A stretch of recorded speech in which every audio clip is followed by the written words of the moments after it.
What's up guys? Welcome back to a brand new video. Today I'm bringing you guys my new Storm PVE setup for level 170. Now I will say right off the bat that the state of Wiz that we are in right now kind of has us players in like this weird state of limbo. I'm sure all of you guys know at this point that you can only get certain gear pieces in Wallaroo, and you can't get the hat, the robe, the boots, or the wand yet until the Nightmare Dungeon comes out next year. Now essentially what this means is right now we are running a combination of level 160 and level 170 gear, which is not completely ideal, but it is what we have to work with right now. The other issue that is going on right now is that the stat caps are all sort of wonky. Right now you can get an absolute ridiculous amount of damage on a storm because the damage cap hasn't been set yet for level 170, which means that you can see storms running around with like 280 damage now, which if that's something that you want to do, go for it, but you are gonna have to give up a lot of pierce in return. Personally, at level 170, I just can't bring myself to have 280 damage but like barely 30 pierce. It just feels so wrong. Plus, when the damage cap does get put in place when the Nightmare Dungeon is released, the stat caps will drastically lower. I believe the consensus in the community right now is that it's going to be set around 255, which means I've been working on a build that not only works for you right now, but also in the future when that dungeon does get released. That way you would just easily have to upgrade your gear and you won't have to worry about moving gear around too much.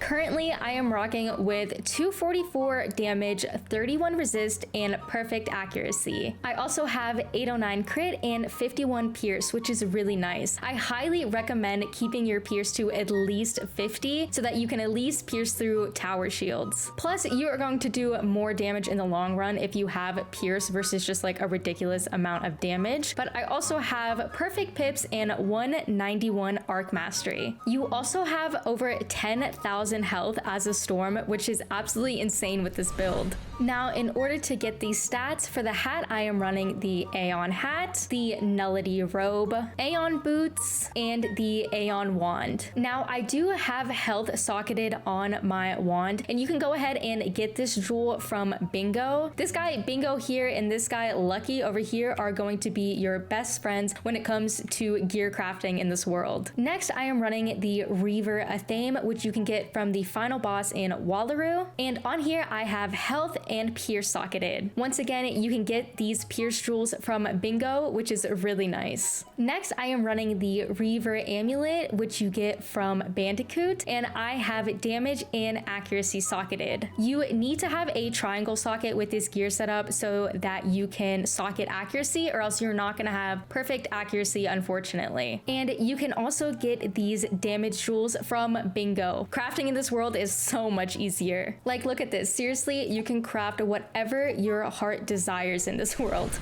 Next, I am running the Reaver ring, which you get from Freddy, and I have health and pierce socketed here. And lastly, for Wallaroo gear, I am running the Reaver deck, which you get from Montgomery, and I have damage socketed here. For the mount, I am obviously rocking the Chompy Bronto for the stat bonus, and for the pet, I am running a pierce and damage pet. You have to have this 4% pierce in order to get over 51 pierce, unfortunately. If you guys want to hatch with this pet, join my Discord server. I will have it linked down below, and I will gladly hatch with you guys for free. Once the Nightmare Dungeon comes out, I'm really hoping that we are able to switch back to our normal full damage Filosaurs, but this is what we have to work with for right now. But yeah, guys, I really like this setup. The amount of health and damage that you get is absolutely insane. And like I said earlier, I would highly recommend staying around 50 pierce, but if you want to run a crazy damage setup, you can go ahead and do so. All you have to do is replace the pierce jewels that I showed you guys with damage jewels, and that's how you get 280 damage. Now, I will say with that crazy damage, you will only have about 29 pierce, so it's not exactly the best, but if that's what you guys want to do, go for it. But yeah, guys, that is my 170 PVE storm setup. If you guys found this video helpful, please make sure to leave a like and hit that subscribe button. But that's going to be it for me. I love you guys so much. Thank you so much for watching, and I'll see you guys in the next one. Bye.